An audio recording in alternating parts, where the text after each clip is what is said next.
Señores y señoras, muy buenas tardes. Reanudamos el ciclo de conferencias magistral internacional de litigación oral 2021, con motivo de conmemorarse el primer aniversario de implementación del módulo civil corporativo de litigación oral de la Corte Superior de Justicia de Lima Norte. Hoy, 3 de febrero, continuamos con la 7ª sesión de ponencias magistrales de talla nacional e internacional. Hoy, en la representación nacional, tenemos el grato honor de presentar al doctor José Clemente Escudero López, juez superior de la Tercera Sala Civil de la Corte Superior de Justicia de Lima. El distinguido doctor Escudero López disertará el tema la ejecución de laudos arbitrales desde la perspectiva judicial. Sin más preámbulos, lo dejamos con la presente sesión magistral. Adelante, estimado doctor. Muchas gracias. Muy agradecido por tan calurosa bienvenida. Gracias a los organizadores de este primer aniversario del módulo civil corporativo de litigación oral de la Corte de Lima Norte. Para mí es un honor compartir estas reflexiones con ustedes. Me han pedido que me ciña estrictamente el tiempo debido a las nuevas reglas que tenemos acá en Lima desde el domingo. Procuraré que así sea. Vamos a conversar sobre la ejecución de los laudos arbitrales desde la perspectiva judicial. Hay 4 puntos de encuentro claramente definidos, visibles en cuanto a la actuación del arbitraje, cuyo reconocimiento como jurisdicción ya está consolidada a partir de la jurisprudencia del Tribunal Constitucional, entre el arbitraje y el Poder Judicial. Estos puntos de encuentro se producen cuando, con miras a un futuro proceso arbitral, la parte que actuará como demandante acude al judicial en búsqueda de tutela cautelar, que no implica una renuncia al futuro arbitraje, y el Poder Judicial evalúa y en su caso eventualmente concede tutela cautelar, con lo cual se genera un plazo para el inicio del arbitraje. Este es un primer punto de encuentro. También hay una posibilidad de colaboración para los casos de actuaciones de pruebas, en que el tribunal, que en este campo esto ocurre en el desarrollo mismo de un arbitraje, en que el tribunal decide o delegar a un juez o que el juez disponga todas las actuaciones tendientes a que la prueba se actúe ante el tribunal. Sea que se actúe ante el juez la prueba o sea que se actúe ante el tribunal, hay que distinguir claramente actuación de valoración. No hay una delegación de valoración, hay una delegación de actuación ante un juez porque la prueba durante el arbitraje, su valoración es competencia exclusiva del tribunal. Un tercer punto de encuentro se da con ocasión del control que realiza el judicial de las decisiones de los árbitros, un control con causales tasadas, en el artículo 63 de la ley de arbitraje, un control eminentemente formal, con una provisión expresa de verificar las cuestiones de fondo, de razonamiento probatorio del tribunal, de recurso de anulación. Y un cuarto punto de encuentro que es lo que hoy nos convoca, la ejecución judicial del laudo. Pero la posibilidad de ejecución de un laudo debemos tener en claro no es solo ante el Poder Judicial. Legalmente está prevista la posibilidad de que la ejecución se realice ante el propio tribunal. El artículo 67 de la ley, cuando me refiero a la ley, estoy haciendo referencia al decreto legislativo 1071 que regula el arbitraje. El artículo 67 establece que a solicitud de parte o cuando el reglamento así lo prevea, el tribunal se encuentra habilitado para poder ejecutar los laudos. La excepción es que el propio tribunal determine que o no es necesaria su actuación o es que se requiere la asistencia de la fuerza pública. Claro, esto último encuentra razón en que los árbitros carecen de coerción. Y aquí se abre la puerta para la intervención del judicial. Pero no es que esté descartada de plano la posibilidad de que el propio tribunal pueda ejecutar sus laudos. Una decisión que implique un registro en SUNARP podría ser definitivamente ejecutada por el tribunal arbitral. Y eso en el clásico ejemplo que siempre se da en que la controversia gira en torno a la formalización de un contrato, en que la parte eventualmente demandada confiere un mandato a los miembros del tribunal para que en el escenario en que se estime la demanda, sea el tribunal el que otorgue la escritura pública en representación de la parte vencida. Es una posibilidad de ejecución del laudo ante el propio tribunal arbitral. Pero lo que ahora nos convoca es el supuesto de la ejecución judicial. Habría que empezar este tema hablando de la competencia. La ley, desde su vigencia en el 2008, ha establecido claramente que el juez competente es aquel del lugar del arbitraje o donde debe producir su eficacia el laudo. Obviamente a elección del demandante. No hay en la ley de arbitraje, no hay una distinción por cuantías. Con toda ejecución del laudo, materia, hay una regulación especial para los temas laborales, pero de ordinario la ejecución corresponde a un juez especializado. ¿A qué juez especializado? La propia ley dice que al juez civil es el juez natural, y donde existan a los jueces de la subespecialidad comercial. Esto se tramita en un juzgado especializado. Veremos más adelante, cuando veamos impugnación, en qué supuesto puede llegar incluso la ejecución hasta la Corte Suprema.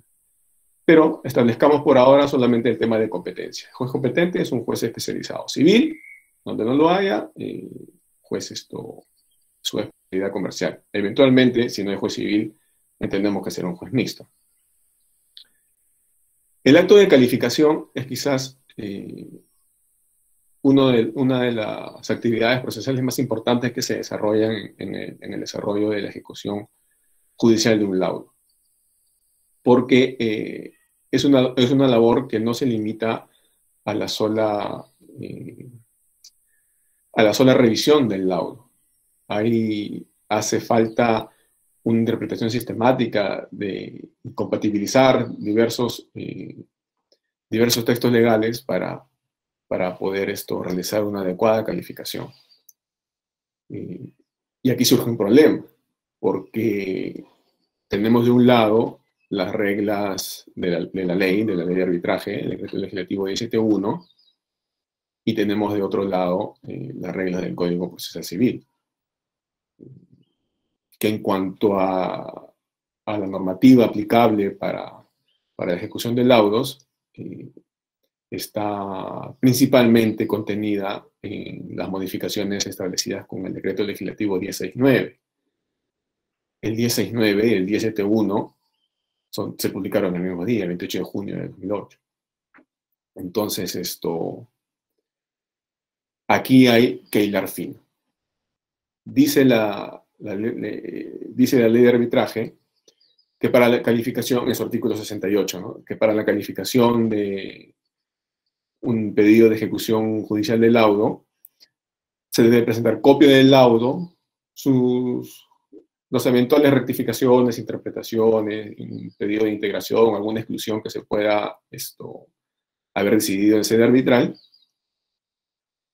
y establece que por su solo mérito el juez dicta mandato de ejecución.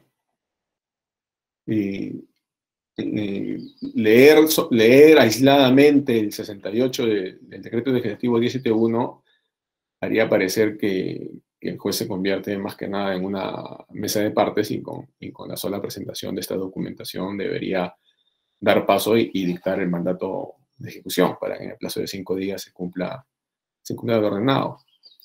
Sin embargo, no es así. La labor es mucho más compleja de lo que en un primer vistazo podría pensarse. Esto quizás se entiende si uno revisa los antecedentes y mira el grupo de abogados que estuvo detrás de la redacción del trabajo del 1071, ¿no? Connotados abogados materia civil, patrimonial, comercial, árbitros reconocidos, pero se nota la ausencia aún de la mano de un procesalista en el 1071, ¿no? Y, claro, la idea era que ya se había transcurrido todo el camino del arbitraje, ya existe una decisión final sobre el fondo de la controversia que debe ser cumplida, entonces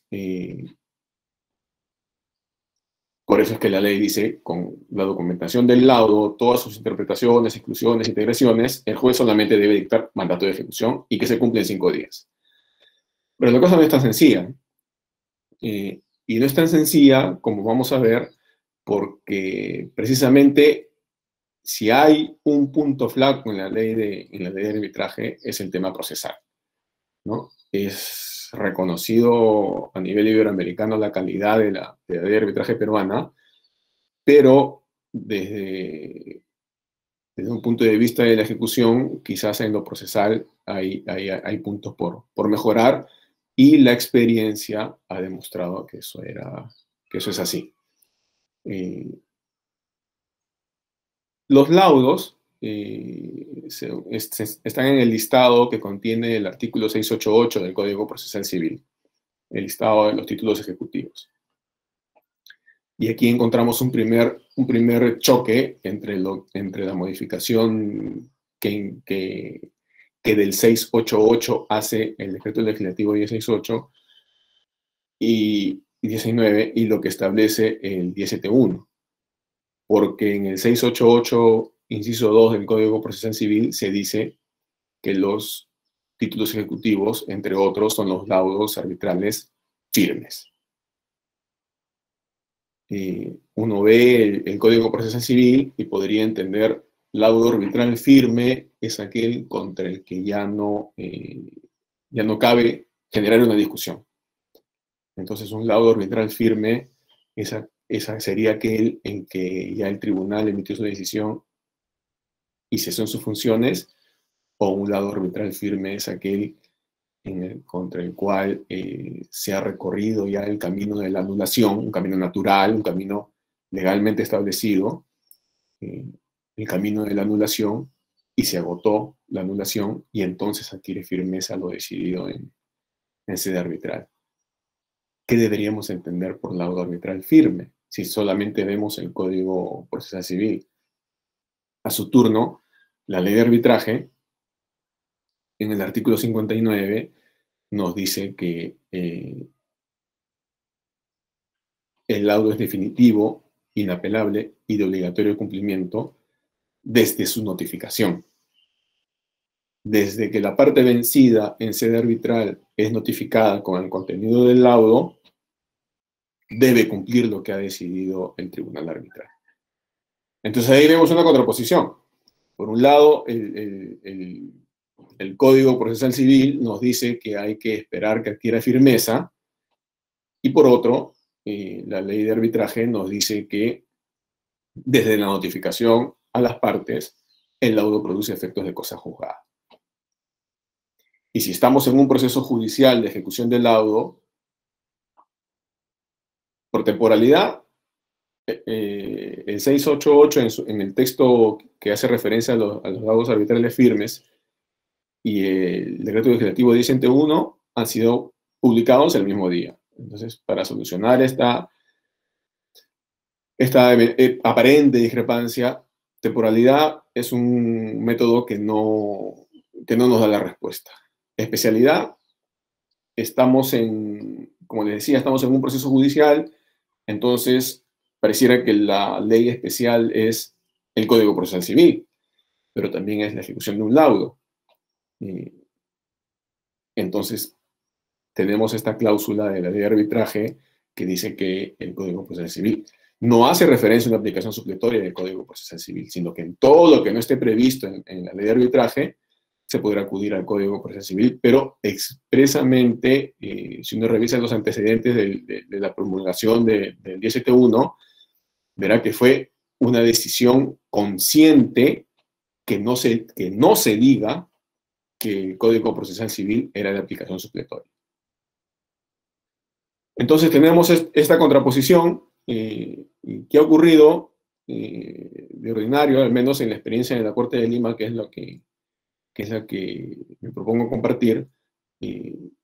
Ha ocurrido que no se espera que el laudo se recorra el camino de la anulación, sino que basta con la decisión del tribunal. En algunos casos se busca verificar que el laudo esté notificado para corroborar que sea de ejecución, que ya sea de obligatorio cumplimiento, y eso es lo que se verifica al momento de la calificación. Hay que tener en cuenta que esa determinación se basa en lo que establece la misma ley de arbitraje. La propia ley de arbitraje establece que la interposición del recurso de anulación no suspende la ejecución del laudo. La anulación del laudo se tramita ante una sala superior, y es esta sala superior la que está habilitada para decidir si se suspende o no la ejecución. ¿Ven? Como el proceso de anulación tiene capacidad de surtir efectos sobre otro de ejecución del laudo. Está establecido así expresamente en el artículo 66, es el que regula la posibilidad de suspensión, y para esto se requiere una garantía que debe ser otorgada por la parte vencida en el arbitraje. Entonces no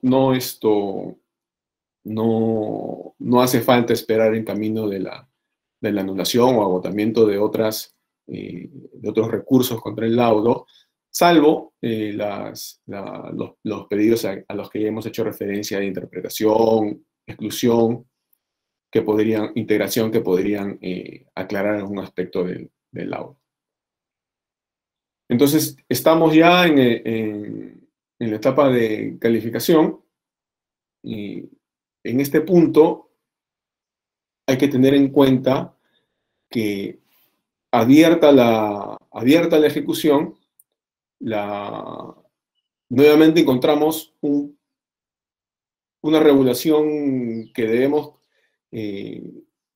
debemos interpretar en armonía para llevar a cabo de mejor manera el proceso.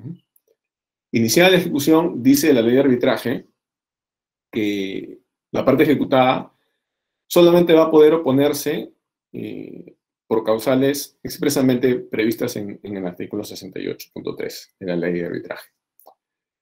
¿Qué puede decir el ejecutado?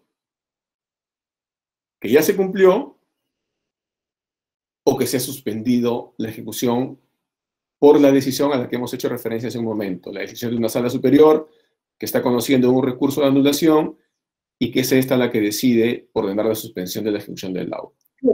Entonces, según la ley de arbitraje, estas son las dos únicas posibilidades que tiene el ejecutado: que ya se cumplió, o que una sala superior, donde se está tramitando el recurso de anulación, ha ordenado la suspensión de la ejecución.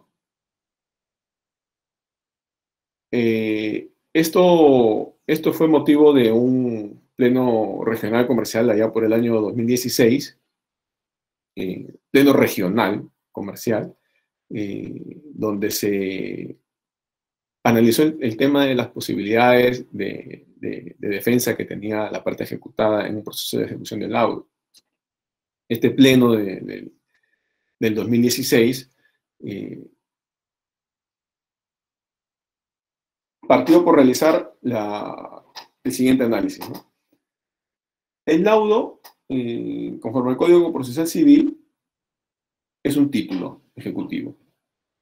Es un título ejecutivo extrajudicial, evidentemente no es una sentencia, no habla no habla el Código Procesal Civil del título ejecutivo jurisdiccional o no jurisdiccional, sino habla de título ejecutivo judicial o extrajudicial. El laudo es claramente uno extrajudicial. Entonces, si es un título, para su calificación, debe cumplir los requisitos del 689, que contenga una obligación cierta, expresa y exigible. Y eso da lugar a que en ejercicio del derecho de contradicción se pueda proponer que se verifique el cumplimiento de estos requisitos por parte del título, entiéndase el laudo. Claro, el Pleno fue claro en establecer que el análisis de este cuestionamiento no debía rebasar el campo de lo laudado y tampoco debería abrir a debate lo que fue objeto de arbitraje. Eso ya es un tema sellado, que como les dije, ni siquiera en vía de recurso de anulación se puede cuestionar, porque eso solamente ven aspectos formales.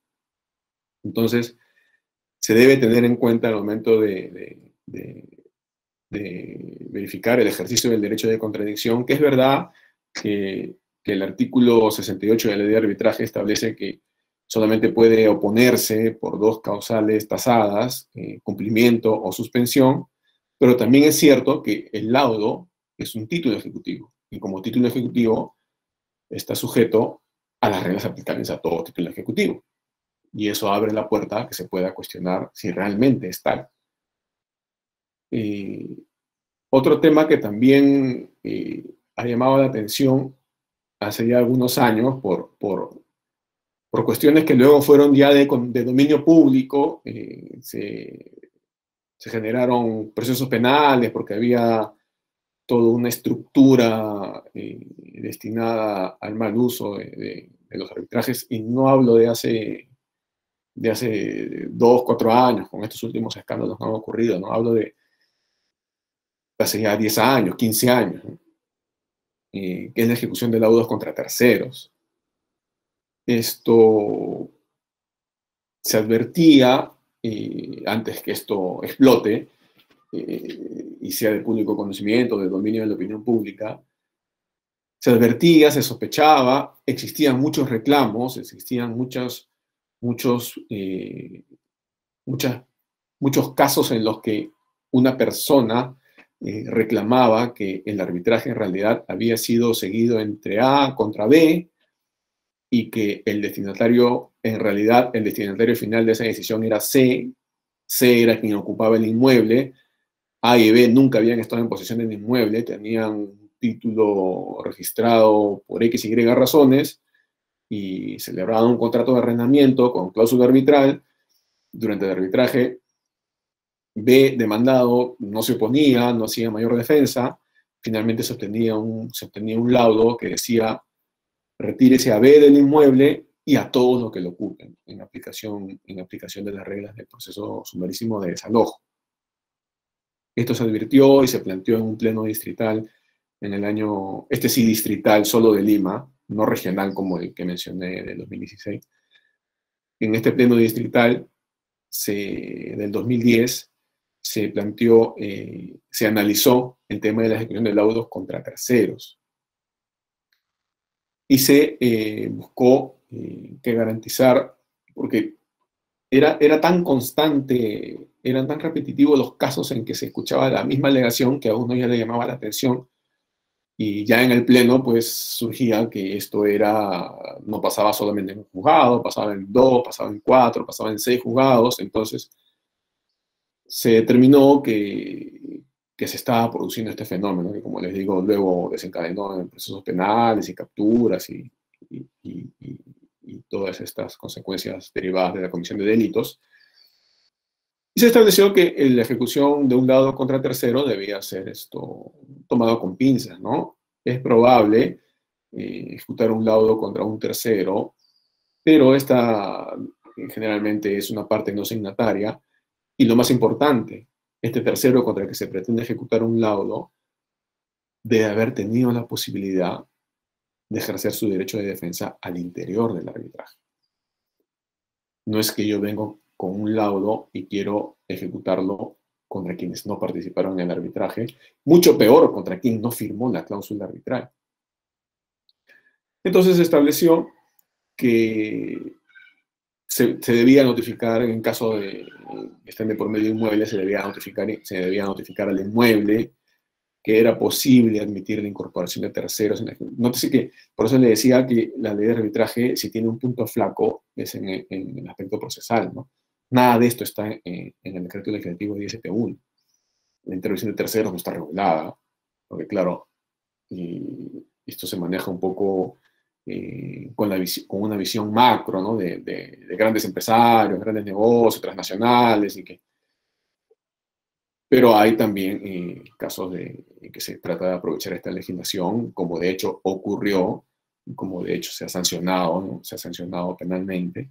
Entonces se admitió la posibilidad de incorporar a terceros, no obstante que la ley de arbitraje no tiene una regulación expresa al respecto. Se admitió que se podía disponer la notificación, y bueno, con esto se tenía por norte garantizar un debido proceso a quienes no solamente no habían sido parte del arbitraje, sino, como les dije, lo más grave, no habían siquiera firmado la cláusula arbitral, y de un momento a otro se veían en medio de un pleito del que no conocían. Pero bueno, ese es el trámite. Va a llegar el momento de la decisión, y aquí se abren dos caminos. En la decisión se puede estimar la oposición que plantea la parte ejecutada, o se puede desestimar. Si se desestima, el artículo que regula la ejecución, el 68 de la ley de arbitraje, nos dice que si se desestima, si se estima, si se ampara la oposición, si se declara fundada la oposición, la ley nos dice que esa decisión es apelable con efecto suspensivo. Si se ampara la oposición, si se declara fundada la oposición. Si la apelación es concedida con efecto suspensivo, naturalmente esto va a ir a una sala superior, si es que es impugnada, y tiene el camino abierto para llegar a la Corte Suprema. Contrario sensu, no está expresamente en la ley de arbitraje, pero contrario sensu, si se desestima la oposición, la apelación debería concederse sin efecto suspensivo. Esto ya es una práctica uniforme en la subespecialidad comercial, en los procesos de ejecución del laudo. En los casos en que se desestima la oposición, se concede apelación sin efectos suspensivos en la calidad de diferida, se forma un cuaderno y el trámite de la ejecución continúa en el principal, en el juzgado, mientras que el cuaderno llega a sala superior. La decisión que emita la sala superior, bueno, ya sabemos que en teoría no corresponde recurso de apelación, pero también es cierto que la ley ahora establece que la calificación no la realiza la sala, ¿no? La calificación, simplemente se presenta recurso de casación y se eleva, y ya es la Corte Suprema la que toma la decisión final. Este es el recorrido del proceso. ¿Qué problemas se presentan en la ejecución? Quizás lo más recurrente, no lo más recurrente, pero lo más complicado de superar son las dificultades derivadas de los casos en que el laudo se torna inejecutable. Se le da la razón a una de las partes, pero no se puede llevar a cabo la ejecución. La regla del Código Procesal es que si no es una suma líquida, que sea liquidable mediante simple operación aritmética. Una suma, una resta, una división, una multiplicación. ¿Qué ocurre? ¿Qué ha pasado? Se declara que la parte demandante es la vencedora, que el contrato estuvo correctamente resuelto por haber incurrido en una causal, por haber incurrido en mora, y se da por resuelto el contrato y se ordena el pago de una indemnización. Y eso es todo. Que es lo más trágico, ¿no? Que el laudo carezca de una suma líquida lo va a tornar inejecutable en cuanto a la pretensión indemnizatoria. Que nos dé elementos parciales también va a hacer que el laudo sea inejecutable. Que nos diga, que ordene el pago de intereses derivados del incumplimiento y no nos diga qué tipo de interés, bueno, podríamos superar yendo a la regla del Código Civil y estableciendo que sea el interés legal. Pero necesitamos por lo menos que en el laudo se diga desde cuándo.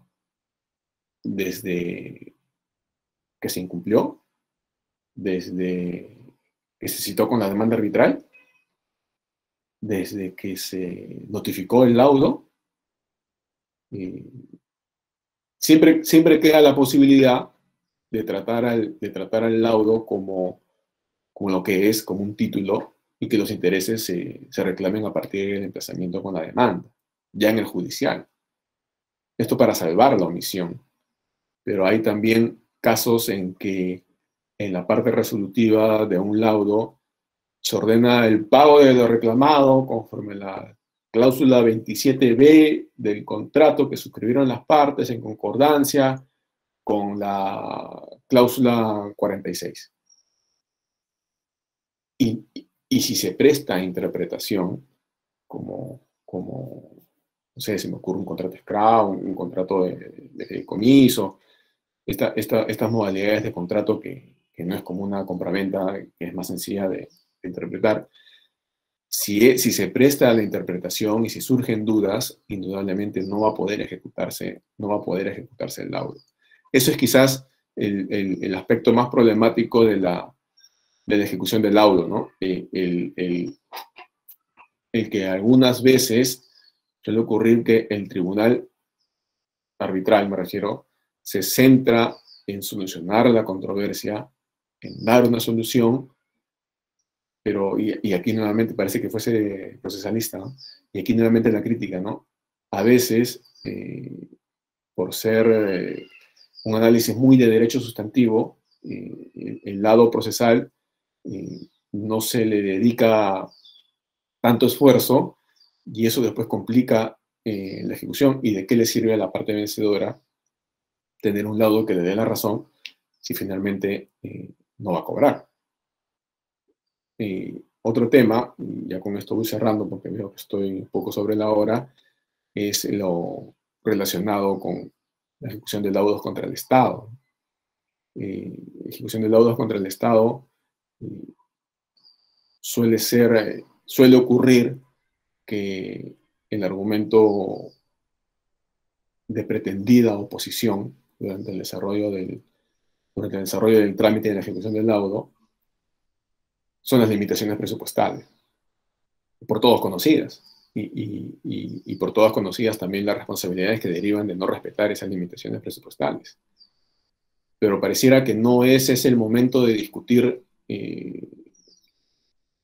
este tema del pliego presupuestal, porque recordemos que durante la ejecución debemos analizar solamente, durante el trámite de la ejecución hasta que se resuelva la oposición, debemos verificar únicamente que el laudo contenga los requisitos de un título y que como tal pueda ser ejecutable.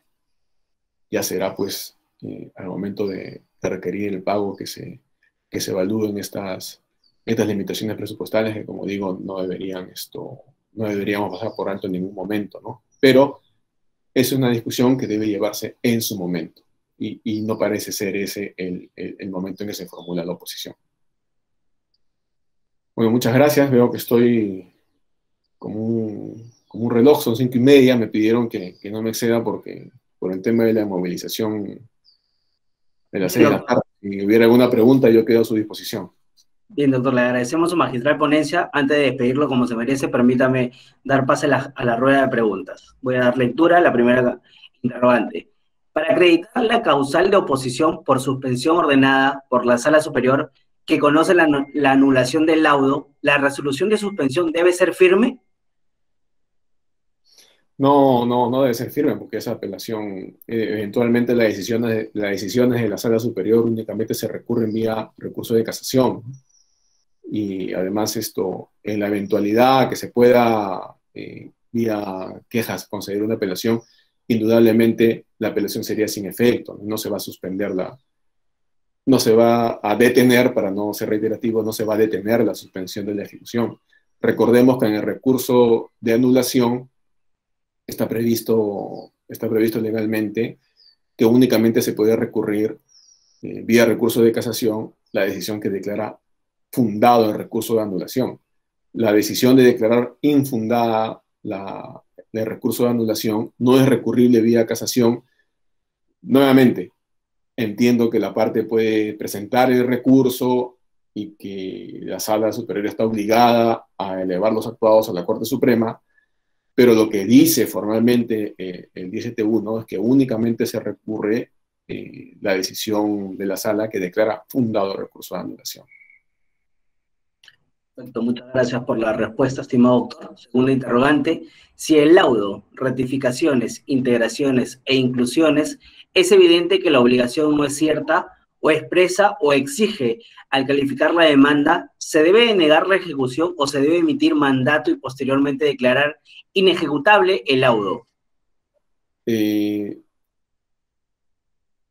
Una adecuada calificación da certeza y nos evita del gasto de tiempo y recurso humano que tanto falta en el Poder Judicial, ¿no? Si al tener la demanda frente a nosotros, revisamos el laudo con las interpretaciones, integraciones, exclusiones que puedan haber emitido el tribunal arbitral, y advertimos que no reúne los requisitos para ser calificado como título, porque no contiene una obligación cierta y precisa y exigible, se debería negar ejecución. ¿Para qué dar pie a entrar a un proceso en que el resultado es salta a la vista? En el escenario que se describe, salta a la vista que el título no reúne las calidades para ser considerado título, ¿no?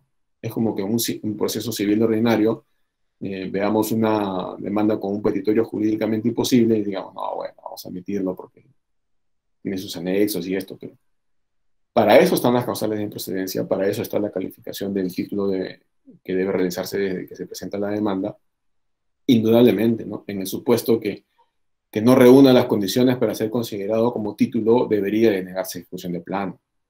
Sí, me parece que sería así, ¿no? Bien, estimado doctor, nuevamente muchísimas gracias. Siguiente interrogante. Doctor, luego de resolver la oposición y se ordena continuar la ejecución del laudo, ¿debe ser remitido a los juzgados de ejecución o deben ser estos juzgados de ejecución quienes conozcan la tramitación, teniendo en cuenta que en este módulo hay juzgados de trámite y de ejecución? Mire, esa es una pregunta muy interesante. Se nota que estamos en un evento del Poder Judicial, ¿no? La distribución de funciones en una organización de tipo modular es una experiencia que que no es nueva, ¿no? No hay nada nuevo bajo el cielo, dicen, ¿no? Ya es una experiencia por la que se ha pasado en el Poder Judicial, concretamente en Lima, en los años 90, se está retomando ahora también en Lima, también hay un módulo de litigación oral donde entiendo que al igual que ustedes hay un equipo de calificación, hay un juzgado de tramitación, hay un juzgado de ejecución. Suele ocurrir, y la experiencia nos dice esto, suele ocurrir que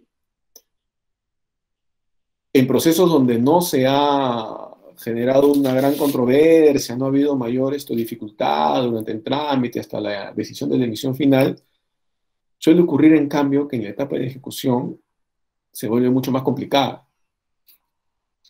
Y que claro, ¿no? No es lo mismo que, para quien no está enterado de estos temas, no es lo mismo que lleguen 30, 50 hojas debajo de la puerta, que uno, como les digo, si no hay formación en leyes, mal que bien las entiende y los lleva a revisar y se pasan los días en ese tema y a veces no se les presta la suficiente atención, digo que no es lo mismo esa situación a que un determinado día lleguen 3 hojas que dicen, y grande, en negritas, lanzamiento, o dice remate, o dice embargo, bueno, las reacciones son distintas, ¿no? Muchas veces empieza realmente la batalla legal en la etapa de ejecución. ¿Qué es mejor? Si tenerlo diferenciado o que el mismo expediente, digamos, siga en las mismas manos desde que inicia hasta que acaba, complicado dar una respuesta, ¿no? Yo creo que más allá de sistemas buenos o malos, lo que realmente tiene un impacto en los procesos es el tiempo que uno les dedica y qué tan acucioso es uno en revisar los temas que se ponen a consideración, ¿no? Una correcta calificación de la demanda, una adecuada fijación de puntos controvertidos y una sentencia bien trabajada van a evitar no pedidos o en algunos casos conductas dilatorias o estas cuestiones que a veces más es poca la razón y más el tiempo que demandan en atender, pero sí nos va a permitir tener un proceso en orden, ¿no? Entonces yo creo que más allá de sistemas, me parece que el factor humano es realmente relevante, ¿no? Y esta mezcla de experiencia y juventud que nos ayuda a ir formando nuevos cuadros con los años, ¿no? Me parece que el factor humano es determinante más allá de los sistemas, ¿no? Bien, doctor. Finalmente, la última interrogante. ¿Cuál es la diferencia con la ejecución arbitral? La diferencia con la ejecución arbitral, como lo señalé al inicio, es la coertio, ¿no? El artículo 67 de la ley reconoce que los propios árbitros pueden ejecutar sus decisiones. Claro, como la ley fue elaborada casi exclusivamente no se me viene a la mente ninguna persona vinculada al quehacer judicial, casi exclusivamente por quienes se desempeñaban como árbitros, el artículo 67 dispone que el propio tribunal puede considerar que no le corresponde, que no es necesario ya que ellos sigan interviniendo en la ejecución del laudo. Y ellos mismos se van a apartar de la ejecución, le van a entregar sus copias al vencedor, tenga sus copias, vaya a Poder Judicial. La llave acá es la coerción, ¿no? Los árbitros no van a poder